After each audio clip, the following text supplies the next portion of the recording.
అందరికీ హాయ్ అండి, welcome to అమ్మ వంట రుచులు. ఇవాళ నేను కోవాతో గులాబ్ జామ్ ఎలా చేసుకోవాలో చూపించబోతున్నానండి. నేను ఇక్కడ milk Misty unsweet and khoa తీసుకున్నానండి. 200 గ్రామ్స్వి 2 ప్యాకెట్స్ తీసుకున్నాను, అంటే 400 గ్రామ్స్ తీసుకున్నాను అనమాట. వీటిని ప్లేట్లోకి వేసుకుంటున్నాను. దీన్ని మంచిగా మిక్స్ చేసేసుకోండి. నేను ఈ కోవాని సూపర్ మార్కెట్లో తీసుకున్నానండి. ఇది స్వీట్ షాప్లో కూడా విడిగా దొరుకుతుందన్నమాట. నేను ఇక్కడ 400 గ్రామ్స్ కోవా తీసుకున్నాను కదండి. జనరల్గా అయితే 200 గ్రామ్స్కి హాఫ్ కప్ వేసుకుంటాను. నేను ఇక్కడ 400 గ్రామ్స్ తీసుకున్నాను కాబట్టి 1 కప్ మైదాని వేసుకుంటున్నాను. సో ఫస్ట్ ఒక హాఫ్ కప్ వేసుకొని మిక్స్ చేసుకుంటాను. దాని తర్వాతకి ఇంకొక హాఫ్ కప్ వేసుకొని మిక్స్ చేసుకుంటున్నాను.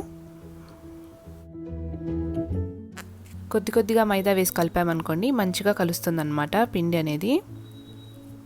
నేను ఇక్కడ 400 గ్రామ్స్ కోవాకి 1 కప్ మైదాని వేసుకున్నాను కదండి. మీ కోవా కనుక సాఫ్ట్గా ఉందనుకోండి, ఇంకొద్దిగా పడుతుంది అనుకుంటే ఇంకొంచెం వేసి ఈ కన్సిస్టెన్సీ వచ్చేంత వరకు మిక్స్ చేసుకోండి, ఈ వీడియోలో చూసిన విధంగా.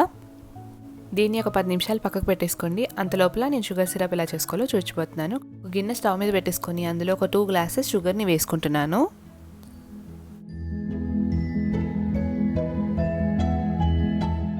ఇందాక షుగర్ వేసేటప్పుడు ఏదైతే పెద్ద గ్లాస్ వాడానో అదే గ్లాస్తో 2 గ్లాసెస్ వాటర్ వేసుకుంటున్నాను. అంటే మనం ఎంత షుగర్ వేసుకున్నామంటే అంతే క్వాంటిటీ వాటర్ కూడా యాడ్ చేయాలన్నమాట.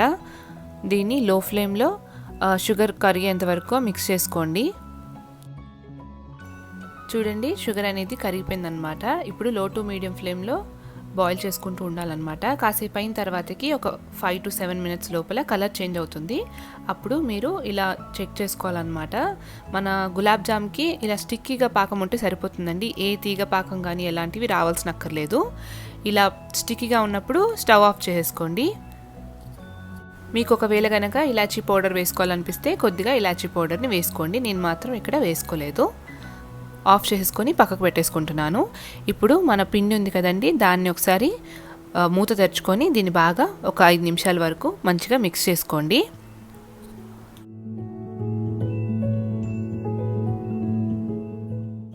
ఇప్పుడు ఈ పిండిని హాఫ్ ఆఫ్ చేసుకుంటున్నానండి. ఇంకో హాఫ్ ఆరిపోకుండా దానికి మూత పెట్టేసుకొని పక్కకు పెట్టేసుకుంటున్నాను. ఇప్పుడు ఈ హాఫ్ని దీంట్లో నేను చిన్న చిన్నగా ఈక్వల్ సైజ్ బాల్స్కి సరిపడా డివైడ్ చేసుకుంటున్నాను. ఇప్పుడు కొద్దిగా ఇలా పిండిని తీసుకొని ఈ వీడియోలో చూపించిన విధంగా ఇలా ఒకసారి ఒత్తుకొని ఇలా బాల్స్ని చేసుకోవాలన్నమాట.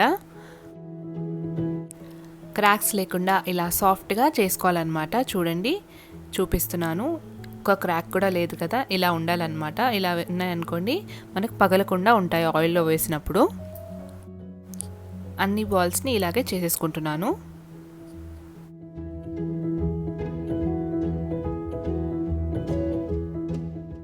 ఇలా అన్ని బాల్స్ని చేసి పెట్టుకున్నాను. ఈ బాల్స్ని ఫ్రై చేసుకోవడం కోసం నేను ఒక బాండీలో ఆయిల్ వేసుకొని మీడియం ఫ్లేమ్లో వేడి చేసుకున్నాను. హీట్ అయిన తర్వాతకి ఇప్పుడు మనం బాల్స్ వేసేటప్పుడు ఫ్లేమ్ని లో ఫ్లేమ్లోకి చేసుకొని వేసుకోవాలన్నమాట. లో ఫ్లేమ్లోనే ఫ్రై చేసుకోవాలి, ఎందుకంటే లోపల మొత్తం కుక్ అవ్వడానికి టైం పడుతుంది. కాబట్టి మనం హై ఫ్లేమ్లో పెట్టామనుకోండి పైన కలర్ వచ్చేస్తుంది కానీ లోపల ఉడకదన్నమాట. సో నేను ఇక్కడ లో ఫ్లేమ్లోనే ఫ్రై చేశాను. సో మంచిగా కుక్ అవుతుందన్నమాట. నేను ఇక్కడ చిన్న స్పూన్ వాడేసి అన్ని దిక్కులా అన్ని తిప్పుకుంటూ చేశాను కదా, అలా చేయడం వల్ల మన అన్ని దిక్కులా ఈవెన్గా కలర్ వస్తుందన్నమాట బాల్స్ అనేవి. చూడండి, ఇలా అన్ని వైపులా గోల్డెన్ బ్రౌన్ కలర్ వచ్చేంత వరకు ఇలా ఫ్రై చేసుకున్నాను. ఇలా కలర్ వచ్చిన తర్వాతకి మనం ఆయిల్ నుంచి బయటికి తీసేసుకొని, సో ఇప్పుడు దీన్ని మనం లైట్ గోరువెచ్చగా ఉన్న పాకంలోకి వేసేసుకొని మూత పెట్టేసుకోవాలి. ఇలాగే అన్ని బాల్స్ని ఫ్రై చేసుకొని పాకంలోకి వేసేసుకుంటున్నాను.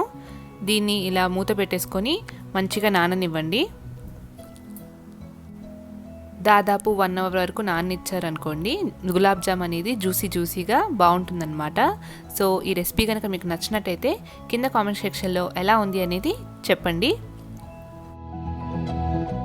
రెసిపీ కనుక మీకు నచ్చినట్టయితే లైక్ చేయండి, షేర్ చేయండి, అలాగే సబ్స్క్రైబ్ టు అవర్ ఛానల్ అమ్మ వంట రుచులు. సబ్స్క్రైబ్ చేసుకోగానే పక్కనే ఉండే బెల్ ఐకాన్ని క్లిక్ చేసుకోండి. మీ వీడియో పెట్టగానే మీకు నోటిఫికేషన్ వచ్చేస్తుంది. Thank you.